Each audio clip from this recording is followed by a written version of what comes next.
Хора, здравейте, вече сме в хотела. И сега аз ще малко към експедиция. Представите. Това сте отива.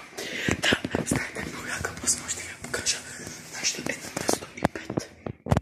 Ето тази стая е нашата 105-ицата. 104-ка. Отиваме в стаята на Антония. Така, хора, вече сме в стаята на сестра ми с мама. Те са си послали тук леглата вече, аз ние още не. Така, какво да ви кажа още, освен това, че леглата са много яки, подскачащи, меки, седиш, все едно попадаш и аз сега ще изляза. Добре. Затварят се по много специфичен начин вратите. Както и да е. 105. Пауза.